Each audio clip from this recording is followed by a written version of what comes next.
dilucidando la definición, el abordaje clínico y semiológico desde la práctica profesional, ¿no? Así que bueno, le voy a dar la palabra al doctor para no demorarnos más, al doctor Baenas, para que dé comienzo a la presentación. Bueno, muchas gracias, gracias por la invitación. Un placer, un tema desafiante de desarrollar. Creo que es más simple hablar de lupus que de fatiga, porque realmente no hay evidencia de alta calidad en ninguna de estas cosas.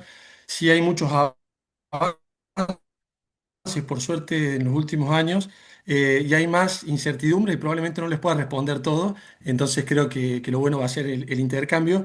Lo que sí es cierto, como mencionaba María, es que los pacientes se presentan con estos síntomas en la consulta del médico clínico, de cualquier especialidad clínica, y ni hablar en la del reumatólogo, donde, bueno, cuando no se sabe bien qué pasa, por las dudas, que no sea autoinmune y que no sea inflamatorio o infeccioso, y nos encontramos con muchos de estos pacientes. Y la evidencia y las guías de consenso siguen mostrando que no se sabe bien quién es la especialidad que termina viendo estos pacientes, cuando hay estudios que muestran que sí, los pacientes pasan por muchísimos especialistas hasta que llegan a un síndrome de fatiga crónica o a encontrar las causas secundarias, ¿no? Entonces vamos a tratar de empezar con esto, de trascender el sesgo hipertecnológico y de pasar a todos los pacientes por un montón de estudios cuando el paciente está con esa fatiga y nosotros no le encontramos la vuelta. Y entonces lo primero que muestran los estudios es que el paciente hace un viaje de mucho tiempo por estudios complementarios de todo tipo, de menos a más. Entonces el gran peligro, hay varios peligros creo cuando nos enfrentamos a un paciente con fatiga, ¿no? El primero es la psicologización prematura que le llaman, es, bueno, no te encontré nada en un laboratorio, debe ser psicológico o debes tener una enfermedad, de cualquier enfermedad de salud mental. Bueno, eso puede pasar y lo tenemos que hacer, pero nosotros tenemos que tener las herramientas para hacer un test de ansiedad, un test o por lo menos algunas preguntas para ver si se trata de una fatiga asociada a un deterioro cognitivo mínimo o si se trata de de otro trastorno para derivarlo oportunamente. Creo que siempre los pacientes nos va a ayudar el psicólogo cuando tienen repercusión cognitiva y repercusión anímica en su fatiga, pero no entrar en esto de que es un trastorno psicológico, porque ya van a ver que la ciencia nos viene mostrando en los últimos años que sobre todo en la fatiga crónica ya hay muchísima evidencia, desde genética hasta evidencia en estudios de estudios más básicos como el SPECT funcional o el PET. Entonces, si un síntoma no es fácilmente medible en laboratorio, la tendencia moderna es lo desestimamos o lo atribuimos a la falta de voluntad y entonces no caer en ese primer sesgo. Lo segundo es que el paciente crónicamente fatigado sufre el estigma médico tras muchos meses o años de escuchar usted no tiene nada, y ni siquiera eso, es vaya a esta otra especialidad. Y la otra especialidad lo manda a la otra especialidad. Y la otra especialidad, entonces esta medicina hiperfragmentada, donde todos somos súper especialistas o subespecialistas, creo que vuelve el valor que tienen ustedes y todos los que somos clínicos del médico clínico, el médico que conoce al paciente, el médico que puede tranquilizar al paciente y sobre todo que estos pacientes necesitan mucho tiempo de consulta, algo que en la actualidad es difícil de encontrar. Y luego, que quizás de todo lo que voy a hablar en la charla, de estudios que hay, de que no hay, de evidencia baja, mediana, moderada, lo que fuera, quizás lo que nos vamos a encontrar es que la única solución va a estar en la escucha activa y la validación del padecimiento que tienen los pacientes, ¿no?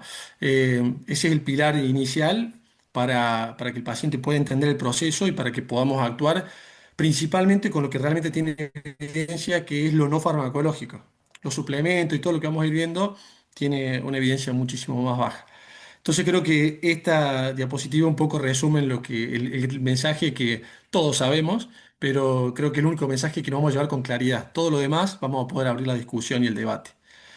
Sí, es muy importante para nosotros como clínicos, para los que hacemos autoinmunes lo vemos mucho, discriminar astenia, fatiga, debilidad, ¿no?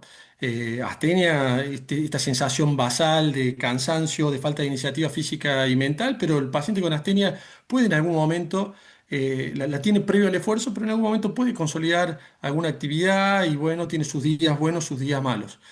La fatiga es un agotamiento energético acelerado. Esto ya está bien estudiado genéticamente, está bien estudiado metabólicamente.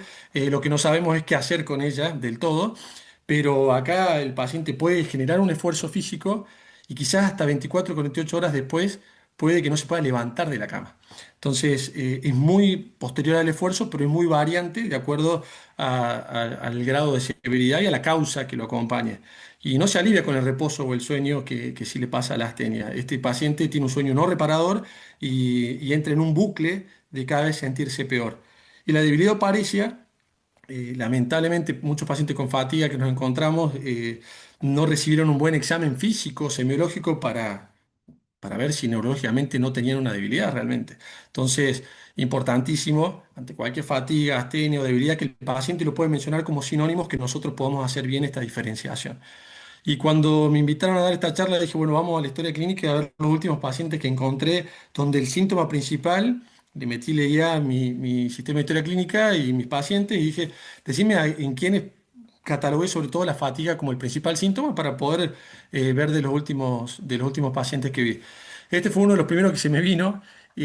Creo que es mucho más difícil abordar a los pacientes que tienen fatiga y que no le encontramos nada más al paciente que tiene un diagnóstico claro. Y eso creo que nos pasa a todos en el consultorio. Pero este primer caso era un paciente que ya venía visto por varios reumatólogos, clínicos, etcétera, donde de 16 años, fíjense, 16 años, o sea, ya venía también de estudios en pediatría, lo había visto una colega reumatóloga pediatra también, donde tiene una fatiga sumamente limitante para la edad, mialgias difusas de casi 7 meses de evolución.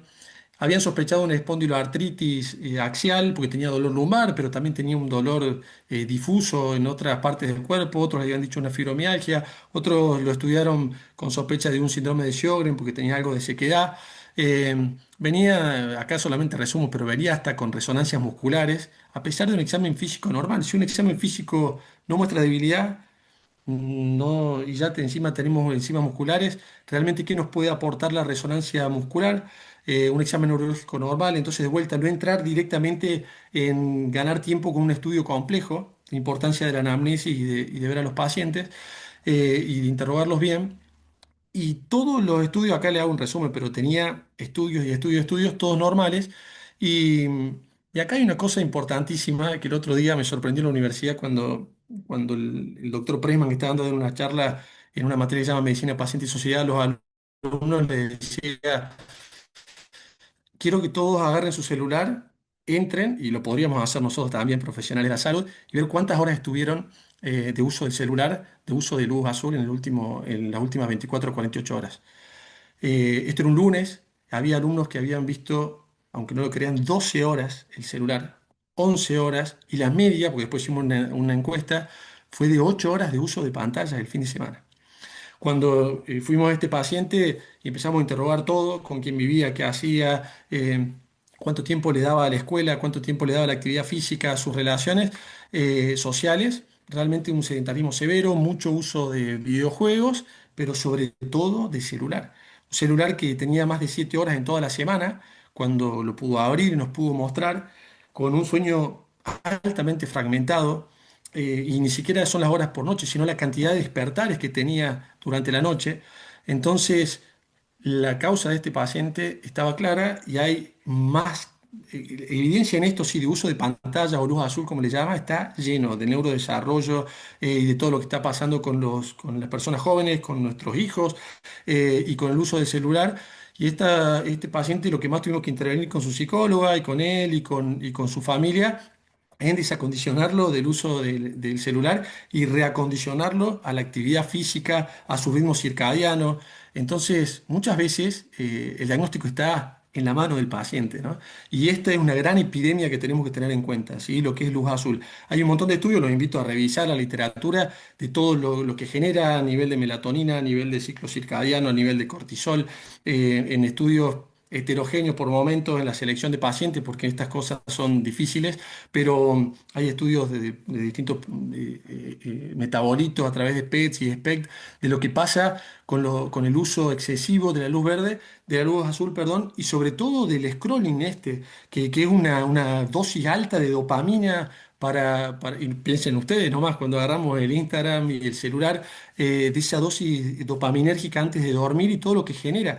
Hay estudios de cómo fragmenta el sueño, cómo no llegamos a un sueño profundo, el sueño no es reparador, el cansancio posterior, incluso con mayores consecuencias que el síndrome de apnea obstructiva del sueño en lo que tiene que ver con la fatiga y el cansancio, ¿no? Obviamente que no en lo cardiovascular.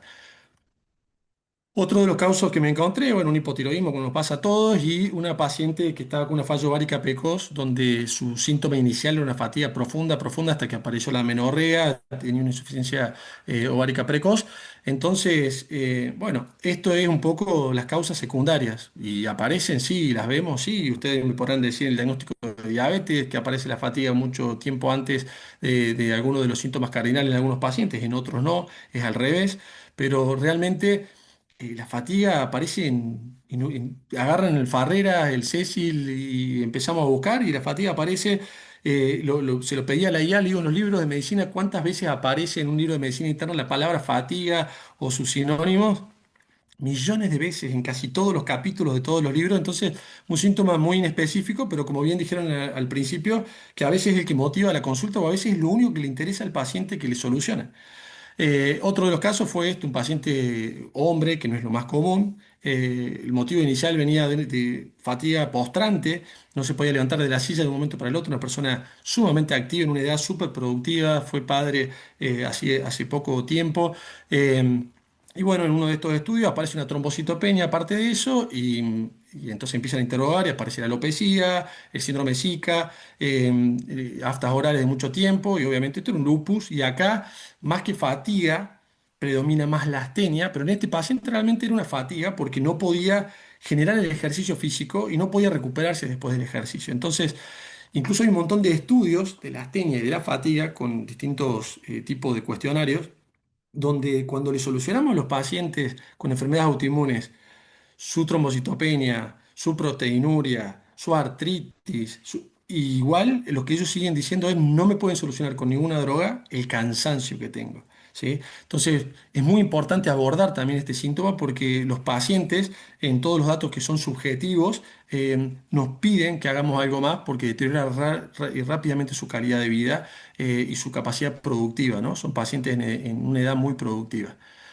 Entonces, un poco el enfoque clínico y cronológico o el mapa de la fatiga es esto de sí o sí estoy obligado a ver causas secundarias y ahí hay que abusar un poco el ojo clínico, abusar las preguntas, la anamnesis, e interrogar esto, el uso de pantallas, el tipo de sueño, la actividad física que hace, no solamente la actividad física, sino un poco los datos claves que les voy a mostrar más adelante de lo que significa la fatiga post ejercicio, que es un síntoma clave en la fatiga, a diferenciación de la astenia que decía antes. Y luego, obviamente, el tiempo. Una persona que viene con una fatiga de más de 6 semanas, que empezó de manera solapada, pero que hoy realmente invalida su calidad de vida, es algo a tener en cuenta, ¿no? Que sea persistente, multifactorial y que no encontremos una causa de ninguna índole, ni social, ni psicológica, laboral, familiar, asociada. Lo primero es descartar lo secundario entonces, y además ahí el examen físico es ineludible, pero sobre todo, como decíamos, la anamnesis. Lo psicosocial, y realmente cuando descartamos todo esto y ya vamos a ver si no hay banderas rojas con un laboratorio general, etcétera, nos quedamos solamente con qué fatiga.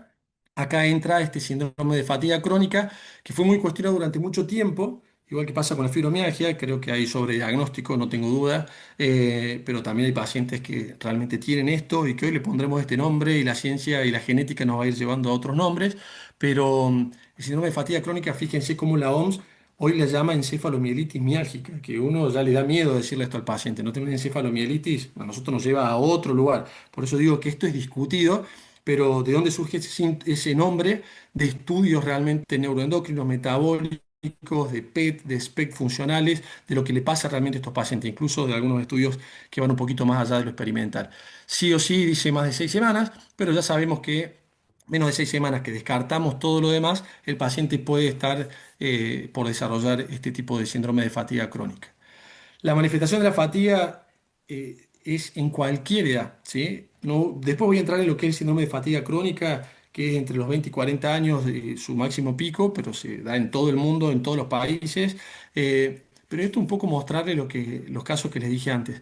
Niños y adolescentes tienen fatiga y cada vez más, y esto nos debe preocupar, así como nos preocupa la obesidad infantil, no solamente la desnutrición, y ustedes esto saben muchísimo más que yo, y así como nos preocupan tantos problemas que tienen que ver con el desarrollo, la fatiga, la privación del sueño mediada por esta luz azul, la adicción a la pantalla, el aislamiento social, el daño que produjo la pandemia desde lo psicológico y lo social, el desfasaje horario crónico. Hay estudios que muestran que es peor que un jet lag de un vuelo a China, lo que sufren los adolescentes que están con pantallas permanentes a lo largo de la semana en cuanto a consecuencias biológicas, orgánicas, neurológicas, o incluso cuando le hacen test cognitivos en personas que deberían estar en su máximo auge de desarrollo, ¿no?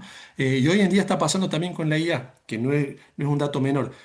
La IA, con mucha inteligencia natural, es una excelente herramienta que todos tenemos que usar. La IA como única herramienta para desenvolvernos va atrofiando áreas del cerebro, ¿sí? En generaciones que después iremos viendo cuáles son las repercusiones con el tiempo, y hay estudios de Nature que muestran muy bien esto. Entonces, todas las edades, los adultos en edad activa, ¿sí? El descartar el agotamiento ocupacional, interrogar mucho esto, ¿sí? El burnout, la sobrecarga de roles, interrogar la apnea del sueño, que ustedes lo preguntan muy bien. Es una de las causas de fatiga diurna de gran porcentaje de la población subdiagnosticada y subtratada, incluso cuando lo diagnosticamos, porque los pacientes cuesta el uso del CPAP. Entonces es muy importante tener alguna consulta, demostrar las consecuencias que tienen en su productividad, en su día a día, en el riesgo cardiovascular. Y en adultos mayores, ahí ya ojo que la fatiga, la astenia y muchos otros síntomas, si vienen acompañados de banderas rojas, bueno, descartar neoplasia, lo infeccioso y todo lo que sabemos, pero ojo que suele ser una manifestación atípica de depresión encubierta, ¿no?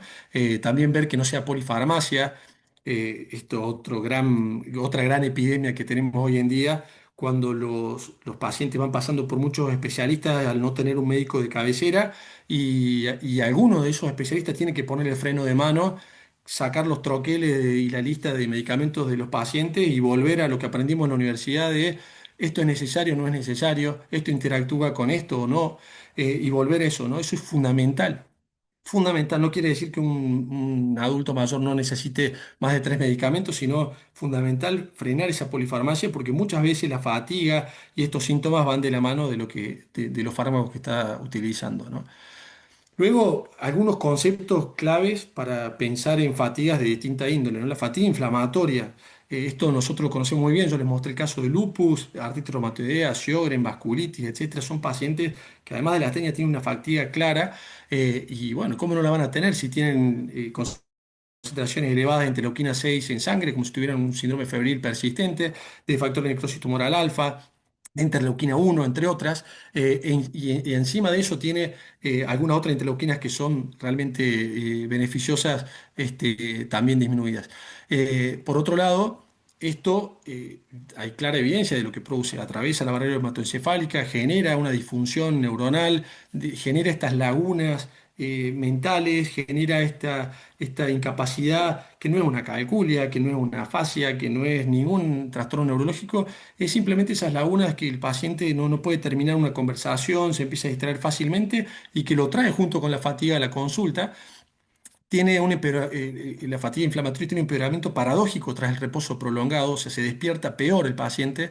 Entonces, en la fatiga inflamatoria sí está indicado la actividad física gradual y cada vez mayor, cosa que está contraindicado en la fatiga, en el síndrome de fatiga crónica, y ahora vamos a ver por qué. Entonces, aquí sí, fíjense cómo algo que le decimos a los pacientes: usted muévase. No, no, no es para todo mover, sino para todos de la misma manera. Por eso yo creo clave la consulta a los kinesiólogos, a kinesiólogos que realmente hagan una valoración del paciente. También nos pasa con algunos profes de educación física, en los que trabajamos en equipo con algunos profes que nos ayudan dependiendo de lo que tiene, sobre todo cuando son profes de educación física y kinesiólogos. Nos ayudan a encontrar el plan específico para el paciente. Y acá, además de la fatiga, aparece la rigidez, ¿no? Esta rigidez matinal por las mismas interleuquinas que les mencioné, que están elevadas, que es muy importante preguntar hasta cuándo dura, es decir, hasta cuándo te sentís duro. En la polimialgia reumática es lo típico, en la artritis reumatoidea ni hablar. cuánto tiempo dura, ¿sí? ¿Cuándo se va? No es lo mismo la primera hora me siento mal, pero ¿cuándo se va? No, 2, 3 de la tarde, o sea, tiene mucha repercusión. Mejoría parcial con el movimiento continuo y bueno, la asociación obviamente otras manifestaciones de enfermedades autoinmunes. Y acá nos puede ayudar la eritrosedimentación elevada, la PCR o lo que fuera. La fatiga metabólica la conocen ustedes mejor que nosotros y acá vienen todas las controversias, el que cree más en lo mitocondrial, el que cree menos, el que cree que realmente hay evidencia robusta, el que cree que no. Claramente estos son estudios, algunos más experimentales, otros son aseveraciones que hacemos por una cuestión biológica y fisiológica, bueno, realmente cuando una enfermedad produce una caída de ATP es lógico que el paciente tenga menos energía, pero bueno, no hay un estudio, un diseño de estudio que nos va a mostrar esto en la clínica claramente.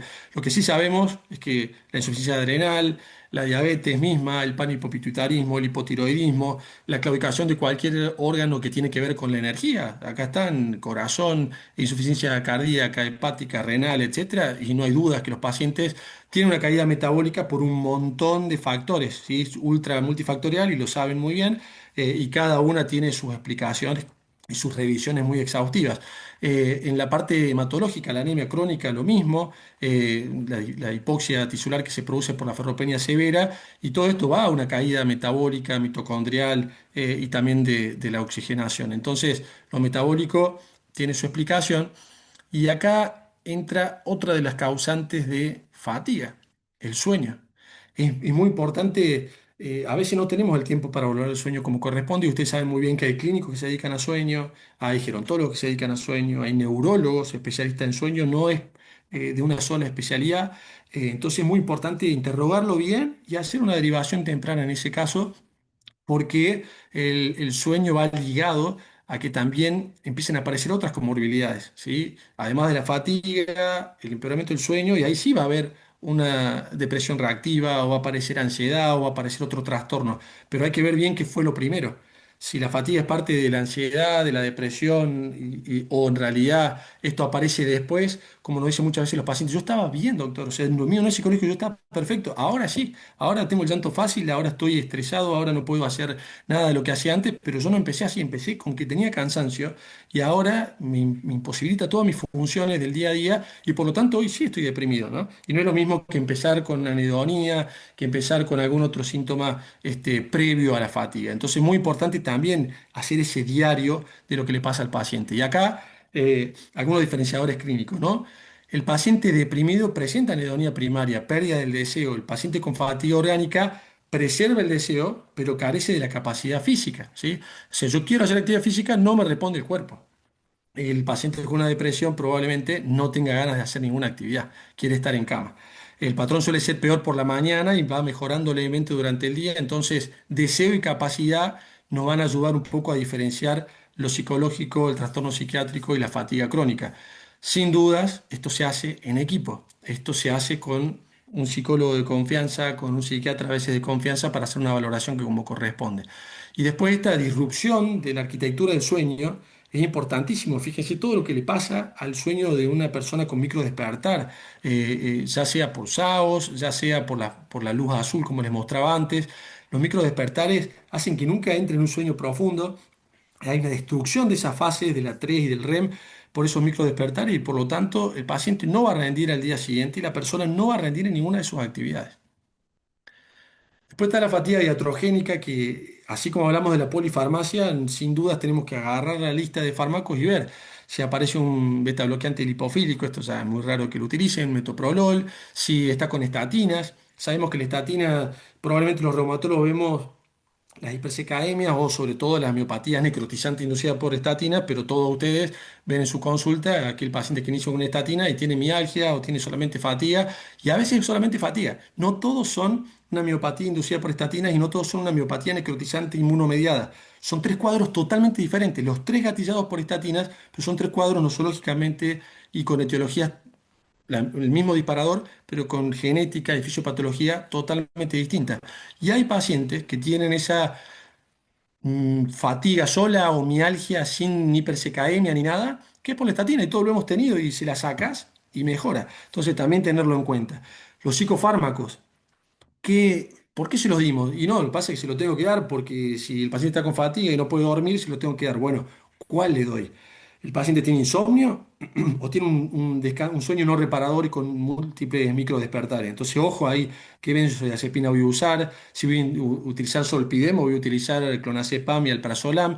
Y acá, más allá de lo que nosotros podemos saber como clínicos, cuando el trastorno es importante, hacer una consulta especializada, si todas las medidas que hicimos nosotros de higiene del sueño primero y luego las farmacológicas no funcionan. Y de vuelta, higiene del sueño. Sacar las pantallas antes de irse a dormir. Esa es la clave de estos pacientes y también de los pacientes de todas las edades. Hoy ya le preguntamos al paciente de la tercera edad y también estaba viendo de política, está viendo lo que pasó, ni hablar si lo que está viendo le genera toda una conmoción y lo deja preocupado antes de dormir. Voy a leer a la cama, doctor, al final saqué el celular, leer en la cama también. Si lees algo que realmente te motiva, te emociona, todo, también te va a dejar en un sueño más superficial. Entonces, se lee en la silla y en la cama se va a dormir, las pantallas, las teles en la cama. Eso es uno de los grandes deterioros del sueño de la actualidad.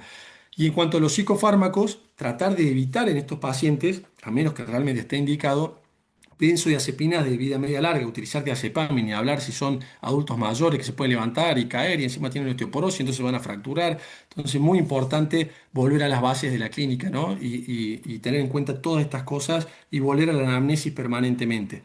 Hay otras drogas, algunos antibióticos, etcétera, pero bueno, son bastante menos frecuentes que generen esto. Entonces, las banderas rojas, me da hasta vergüenza mencionarlas, todo el mundo las conoce, pero creo que ese es el primer filtro.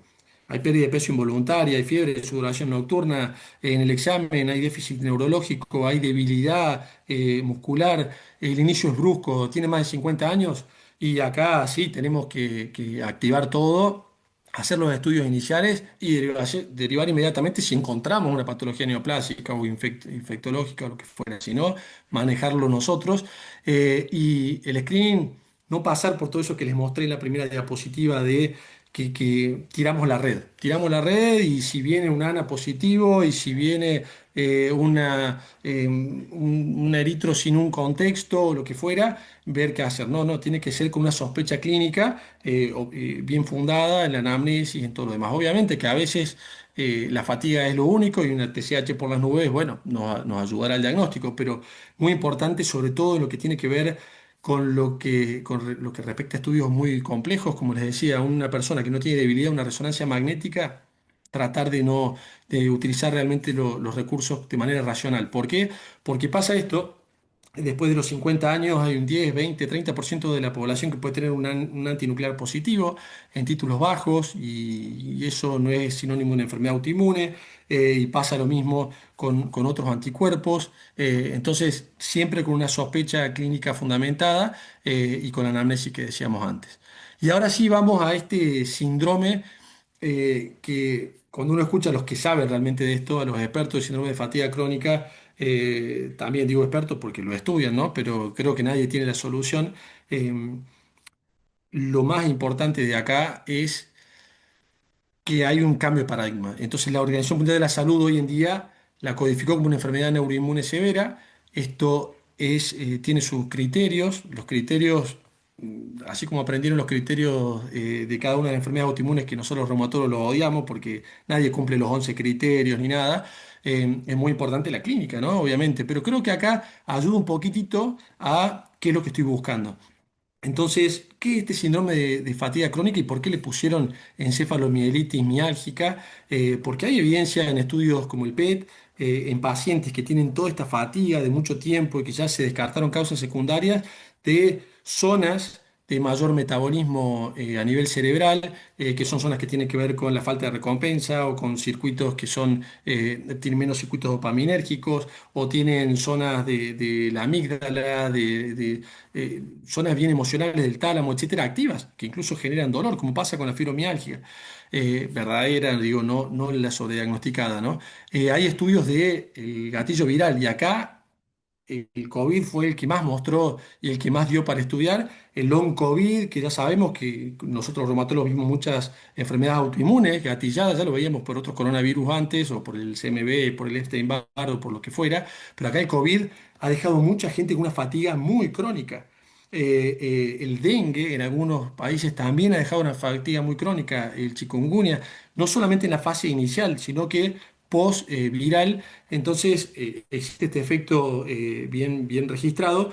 Y luego que hay algunos estudios que muestran algo de falla microvascular, etcétera, pero bueno, esto sí con baja calidad de evidencia. Entonces, ¿qué es lo que dijeron tanto la OMS y los criterios quizás que más se utilizan ahora de NICE y de IOM?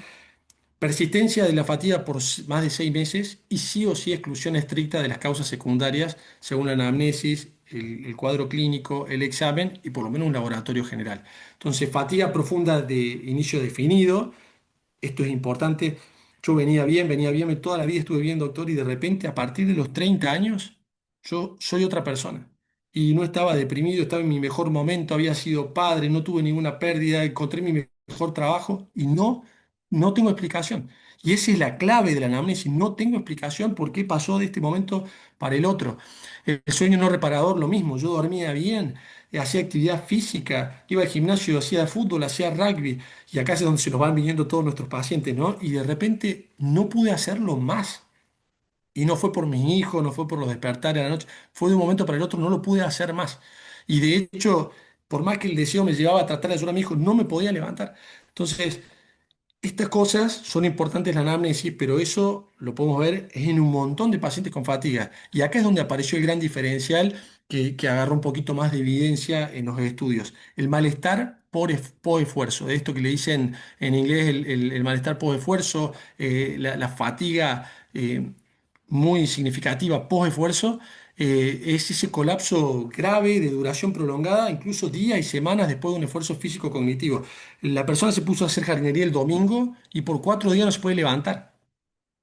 Entonces, una cosa es lo que ya conocemos, no vamos al gimnasio nunca, bueno, vamos, nos matamos el lunes, nos va a doler el martes, el miércoles, el jueves, ahí hacemos rabdomiólisis, pero esto es un esfuerzo menor, es una jardinería menor, corté el pasto y por 3 días no me puedo levantar. Ese malestar por esfuerzo hoy es uno de los principales síntomas y más ponderados a la hora de decir fatiga crónica, ¿no? Eh, y luego que aparecen esto de lo neuroinmunológico, etcétera, aparecen algunos reportes de deterioro cognitivo, de esta laguna mental que les decía antes, la intolerancia ortostática, sin hipotensión ni nada, hay una intolerancia a estar parado que se manifiesta mucho en todos los estudios, ¿sí? Entonces es muy importante tener en cuenta estas cuestiones. Y acá un poco el cambio de paradigma de lo que se sabe y de lo que se sabía del síndrome de fatiga crónica. Lo primero que les quiero decir, acá lo tengo macheteado, es que hasta hace poco no había hallazgos, no había estudios de PET, de SPECT, de ninguno de estos tipos de estudios, igual que pasó con la fibromialgia, que ustedes saben que no solamente hay estudios de eso, sino biopsias de fibras finas, donde se ven pacientes que tienen realmente una disminución de las fibras finas, que tienen que ver con el dolor y con los circuitos de dolor, es decir, pacientes con fibromialgia realmente fibromialgia, ¿sí? Que no es lo de los puntos que estudiamos ni nada, sino con ese dolor inexplicable y con esa alteración de la modulación. Tiene alteraciones periféricas y tiene alteraciones centrales bien certificadas en estudios, pero no son estudios que podemos hacer en la práctica cotidiana. Y acá pasa lo mismo, pero ya hay estudios como el de CODEME que son genéticos y son robustos y cada vez traen más evidencia. Y fíjense, reclutaron más de 21.000 casos y analizaron hasta 15.579 casos y 259.000 controles, ¿sí? Y pudieron encontrar recién en los últimos años algunos genes que están vinculados a la respuesta inmune e infecciosa, por eso decíamos gatillo postviral, como el BTN2A2, el OLFM4. Bueno, hay estudios genéticos. Pueden entrar al portal del Clinic de Barcelona, hay toda una página de especialistas, internistas que se dedican a fatiga crónica que muestran muchos de estos estudios. Entonces, si bien es moderada y baja la evidencia, ya empiezan a aparecer clústeres de genes que hablan de esta susceptibilidad, que no va a ser fatiga el que quiere, sino el que puede, y que posterior a alguna infección viral, algunos lo hacen a los 20 años, otros a los 30, otros a los 40, y que realmente es una encefalomielitis miálgica, como le dicen, a pesar de que no es una enfermedad neurológica, no es una enfermedad que tenga un tratamiento concreto, y que ni siquiera está dentro de enfermedades degenerativas.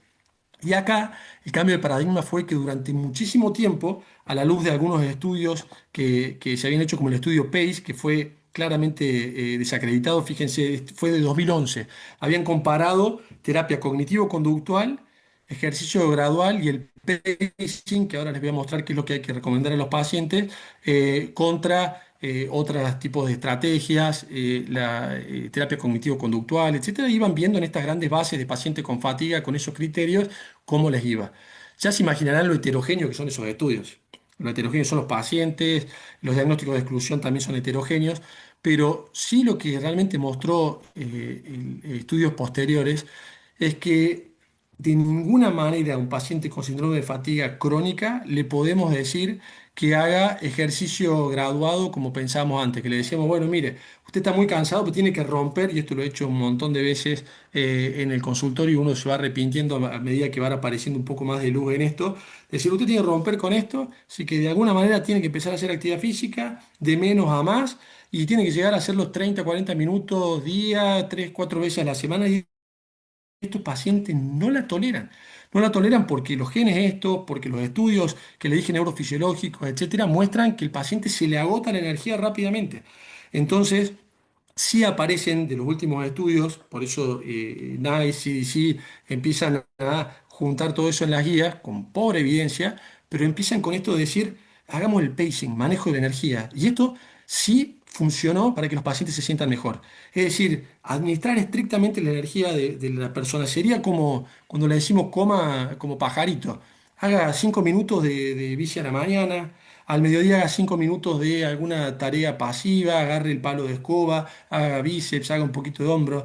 A las 4 de la tarde, de vuelta, si se siente bien, si no está tan decaído, haga un poquito de caminata, 5 minutos de 4 vueltas, y eso le va fraccionando y le va regulando y administrando la energía y hace que el paciente vaya mejorando su sueño.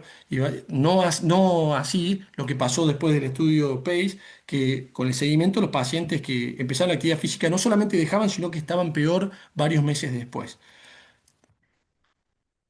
Entonces, lo más importante, podemos hacer un soporte biológico, sí, ya vamos a ver qué fármacos sí, qué fármacos no.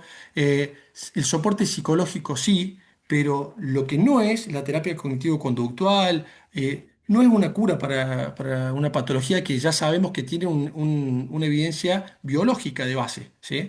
Pero sí es una herramienta vital de adaptación que los ayude a procesar el duelo de su salud previa, de cuando eran deportistas, de cuando se levantaban sin problemas, fomenta su resiliencia, previene y trata la depresión reactiva secundaria a esto. Entonces tenemos que ayudarnos con esto. Y acá, siempre mi charla con los psicólogos, con los que trabajo, con los psiquiatras es, ¿qué terapia? O sea, vamos a ir a hacer psicoanálisis, a ver cómo le fue, o vamos a hacer una terapia cognitivo-conductual, o algo más comportamental, o más del humanismo, algo que lo ayude a salir de esto, ¿no? Entonces ahí es muy importante nuestro diálogo con nuestros colegas de estas especialidades.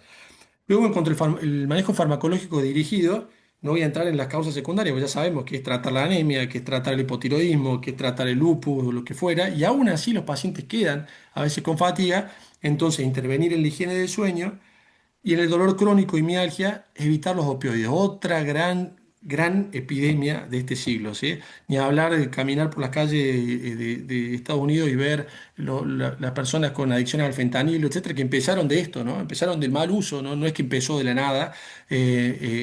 Toda la prescripción de opioides que tenemos, y ya saben toda la evidencia que hay en New England Journal of Medicine del uso de opioides y de la epidemia que significa. Entonces, no caer en la fácil. Te doy tramador porque estás fatigado y aparte te duele todo, ¿no? ¿Pero por qué?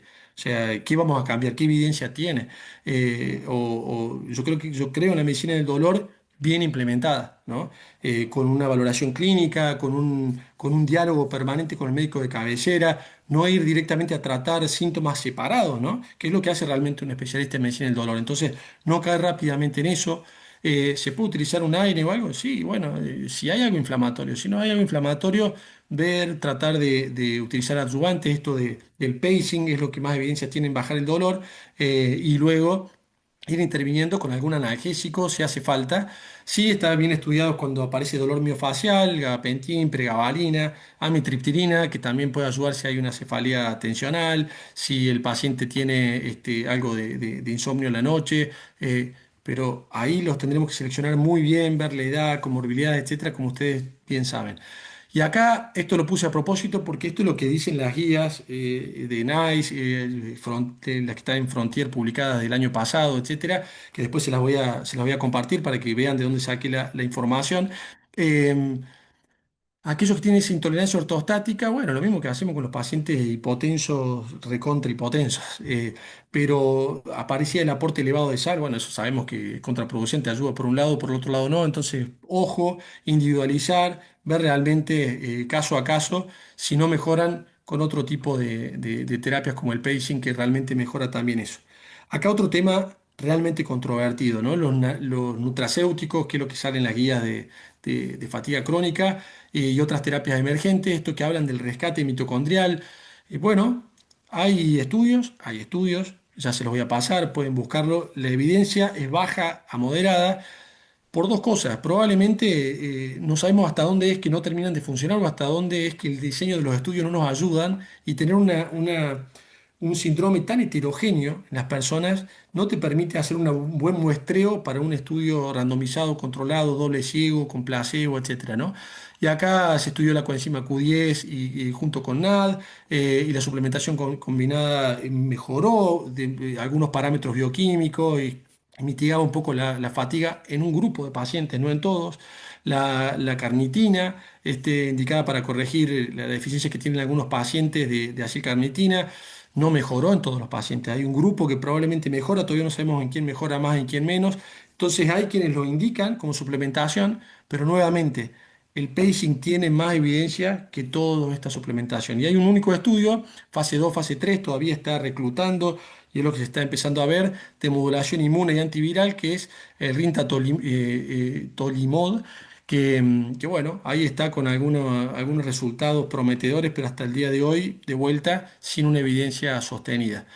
Entonces, quizás lo importante es lo que dijimos al inicio, es hablar con el paciente, acompañarlo, la escucha activa, ver qué cosas podemos hacer dentro de la actividad física de la terapia conductivo-conductual y realmente intervenir en el sueño y las otras cuestiones que hablábamos recién. Ojo con la superposición con sensibilización central del dolor, con lo que es disfunción gastrointestinal. Hay estudios demostrando disbiosis severa, motilidad alterada. Como ya sabemos, el perfil del paciente que tiene todo este tipo de cuestiones que realmente lo incapacitan, lo invalidan y que todavía no tenemos una solución clara para eso. Hay gente que tiene hipersensibilidad a los olores, a la luz, a los químicos, a los alimentos.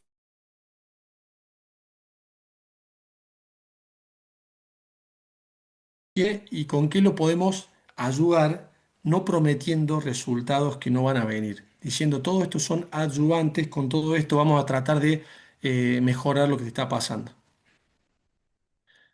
Me sale, no sé si me escuchan bien, ya esta es la última diapo porque me salía conexión inestable. Sí, se escucha bien. Se escucha así. Bueno, entonces, para abrir un poco la conversación y con todos ustedes, creo que es validar, diagnosticar y no dañar, ¿sí?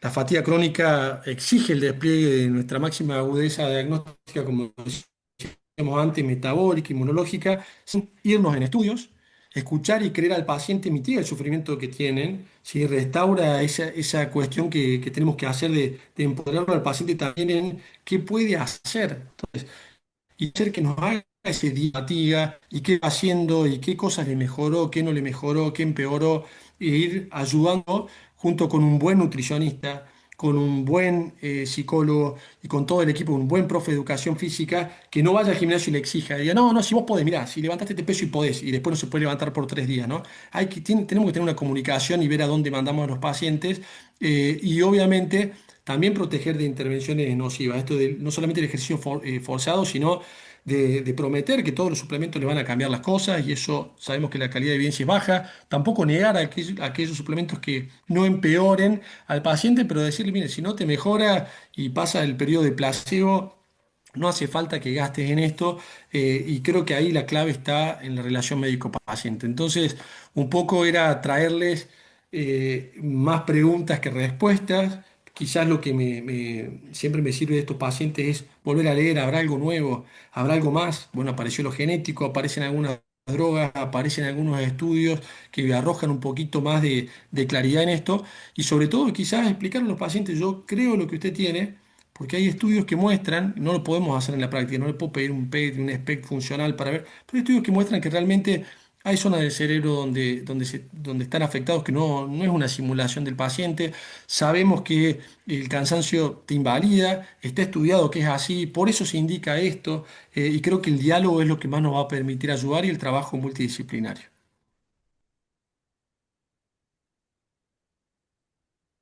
Bueno, perfecto. La verdad que increíble, una charla y un tema desafiante, como dijimos al principio. Eh, me da la sensación como que, bueno, es tan frecuente, pero hay que tener como una agudeza para poder hacer un diagnóstico, ¿no? O sea, y poder acertándole al diagnóstico frente a un síntoma medio esquivo, ¿no? Porque la fatiga se confunde con tantas cosas, es tan prevalente en la consulta y por ahí lo podemos, es un síntoma de otras patologías también. Entonces, bueno, es como que, bueno, a llegar al diagnóstico de síndrome de fatiga crónica hay como que agudizar bastante, digamos, el ojo clínico y, bueno, y el algoritmo diagnóstico, ¿no? Y los diagnósticos diferenciales que vamos a tener que hacer. Me Totalmente, parece como, y bueno, una entidad para estudiarla, ¿no? creo que sobre todo es el tiempo también, ¿no? Yo sé que el paciente no tiene tiempo, que se siente mal y todo, pero un paciente que ya llega a nosotros después de haber visto a 10 colegas y que le pidamos de vuelta lo mismo y pasaron 6 meses, 7 meses y las probabilidades de un cáncer, si no hay red flag, son muy bajas y quizás ahí el abordaje que tenemos que hacer es el del freno de mano que les decía, ¿no? Frenar, bueno, a ver cómo es tu sueño, cuál es tu actividad, cuándo empezó, cómo empezó. A veces no lo hacemos en una consulta. Yo siempre digo al paciente, quizá esto que viene de 7 meses, y mire que yo hago consultas de 40 minutos, una hora, ¿no? Me fui del sistema y hago consultas de ese tipo, porque en la enfermedad autoinmune también creo que necesitan mucho diálogo. Y realmente es decir, hoy vamos a hablar de esto, me vas a traer cómo es tu sueño, me vas a traer el uso de pantallas y darle tarea. También ir empoderándolo en la decisión, bueno, y en el diagnóstico. Yo no voy a poder hacer un diagnóstico con una resonancia, un estudio, todo de algo necesito que hagas esta tarea. Fíjate qué comes, qué te exacerbas, ¿no? Fíjate qué tolerás y qué ejercicio no tolerás. Anotame y bueno, y después hoy tenemos la facilidad que yo se lo meto a la IA y en 2 minutos me tiro un informe, entonces ya no tengo que leer un cuaderno de una, y a veces lo traen los pacientes, les enseño a hacerlo ellos mismos. Entonces, en esto, igual que en el diario de la cefalea, igual que en otras manifestaciones, sirve mucho agarrarse de la tecnología, que ellos vayan registrando, hay apps para hacer estas cosas también. Y creo que tenemos que tener la película, no la foto, ¿no? Que traen, porque la foto yo ya la conozco, es entre el paciente y ni hablar en lo autoinmune general, me traen 800 estudios y te lo tiran en el escritorio. No voy a ver nada hoy. Hoy vamos a hablar, lo voy a revisar y después vamos viendo qué es lo que trae. Creo que ahí está un poco la clave para no sesgarnos de inicio. Y les puedo contar un montón de anécdotas. Hay pacientes que vienen con miopatías inflamatorias, que como sube la GOL, la GPT, etcétera, vienen con biopsias hepáticas, vienen con estudios serológicos virales, todo, porque no lo tocaron. Y el paciente lo que tenía no era fatiga, que decía, me estoy fatigado. Sí, tenés la gota alta, tenés la GPT alta, tenés algo en el hígado.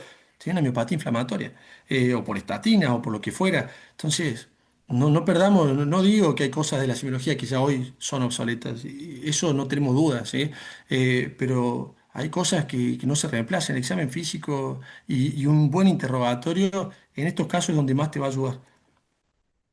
Y en ese interrogatorio inicial, digamos, ver los pilares de la medicina de estilo de vida, o sea, de qué es lo básico, digamos, que uno debería tomar casi como signos vitales del paciente, ¿no?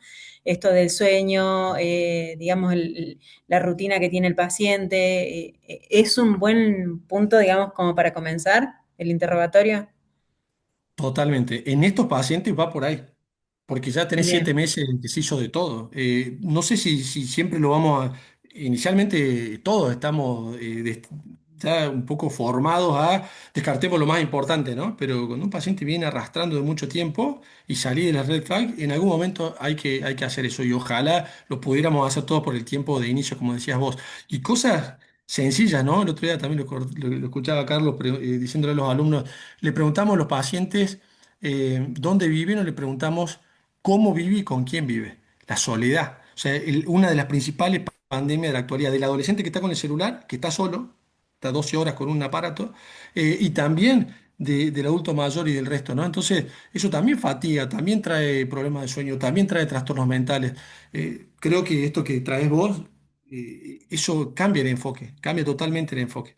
Lamentablemente muchos de los pacientes entran y quieren irse con una resonancia, pero bueno, pues no tenemos el tiempo de explicarle lo otro, ¿no? Bien. Y lo otro, bueno, nosotros siendo parte de la sociedad de diabetes, por ahí a mí me queda la duda hasta qué punto se solapa, ¿viste? Con las mismas patologías o comorbilidades que acarrea el paciente con diabetes, ¿no? Esta fatiga, digamos, si no forma parte de la misma diabetes o complicaciones relacionadas con la diabetes, o cuándo es una entidad aparte, ¿no? Ahí es muy buena pregunta, y lo mismo pasa con lupus, que les decía antes, con el Sjögren, que son de las enfermedades De que las más enfermedades fatigan a las crónicas, personas, exactamente, pero sí. de las que más Inflamatorias, fatigan. O ¿no? sea, la astenia que tiene un paciente con lupus no se le ha visto ni a un paciente con cáncer, salvo en las últimas partes, cuando estamos hablando de severos, ¿no? Casos severos. Entonces, y es donde por ahí está más estudiado. Creo que un poco lo que te marca ahí es, trataste la enfermedad, hiciste un buen control metabólico y el paciente tiene esto post ejercicio que les decía, tiene esto de hace una actividad y por 3 días no se puede levantar. Y bueno, sospechar que puede tener una superposición y que fue el gatillo metabólico lo que terminó en este síndrome, ¿no? Pero al final la intervención va a ser la misma, porque aunque fuera una causa secundaria, yo les nombraba antes el lupus, el Sjögren, los pacientes en los ensayos clínicos siguen diciendo, no me importa, vos me mejoraste el riñón, me salvaste el riñón de un trasplante, pero yo sigo cansado y nada de lo que me diste me lo saca. Y por eso empezaron hasta con los biológicos para la fatiga. Imagínense a dónde nos fuimos, ¿no? Ya nos fuimos para el otro lado. Sí. Entonces, bueno, hacer este pacing, ver la intervención en el estilo de vida, como decías vos, nutricionista, actividad física regulada, no sobreexigir, creo que el abordaje y la pregunta nos va a seguir quedando, ¿eh? Superposición, ¿quién fue primero? Intervención importante. Bien. Bueno, la verdad que excelente. No sé si alguien quiere abrir el micrófono y hacer alguna otra pregunta. Esperen que voy a leer el chat a ver si hay algo más que se nos haya pasado. Bueno, ahí la doctora Bartolacci también preguntaba el tema de, ¿ocurre un paciente sería consecuencia o conviven las dos entidades? Claro. ¿Hay alguna prevalencia en pacientes con estatinas? Bueno, lo que también hablábamos de la farmacología. Y bueno, puede ser complicado hacer el diagnóstico más en pacientes diabéticos con polifarmacia y múltiples comorbilidades. Bueno, un poco lo que veníamos hablando. ¿Se salió el doc?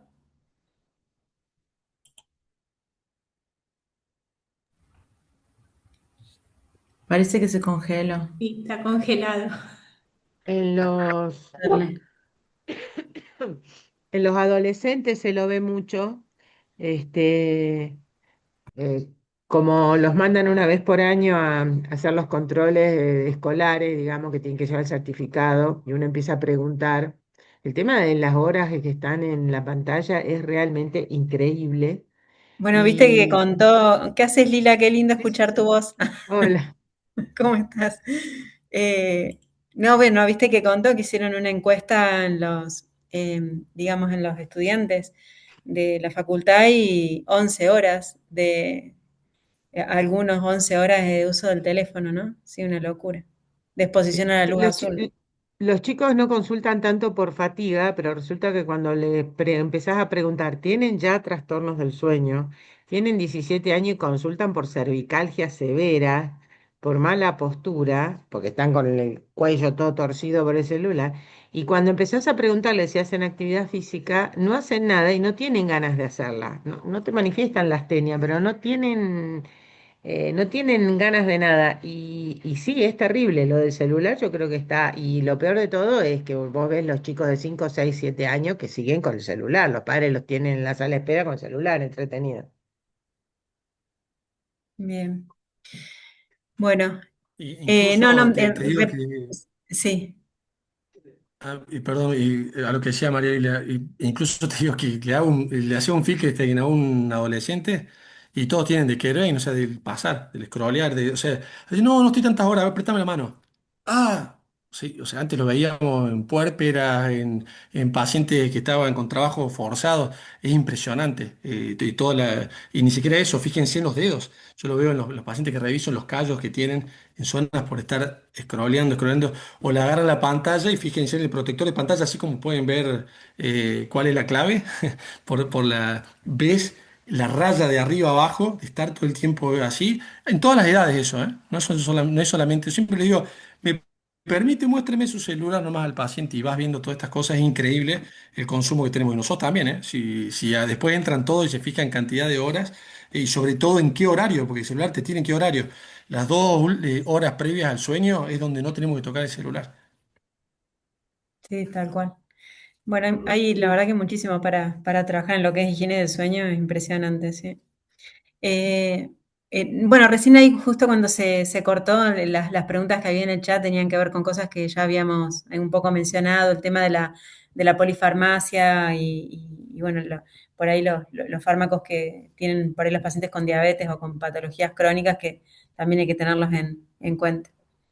Así que bueno, excelente, excelente conversación, reflexión, la verdad que da para seguir hablando muchísimo sobre el tema y hacer casi antropología, ¿no? Social con este tema, ¿no? Sí.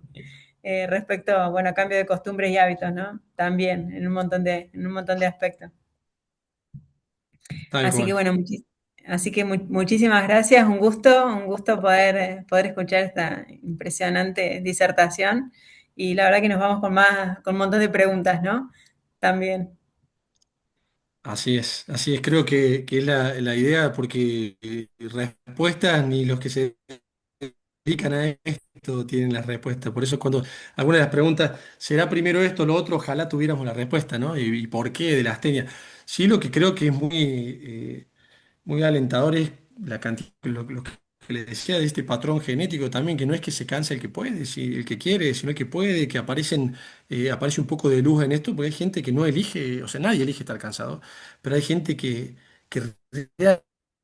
realmente viene porque claramente es una persona que está luchando contra eso y no que tiene otro trastorno, que no tiene otro problema más que la fatiga. Entonces, creo que es importantísimo lo que dijeron, el trabajo en equipo, la buena anamnesis, la higiene, la medicina, el estilo de vida, el acompañamiento en todo este proceso, ir validando lo que le pasa sin tampoco victimizarlo, sino ir validando, ir ayudando, ir acompañando, creo que esas son las claves, ¿no? Más allá del control de las enfermedades concomitantes, sin dudas.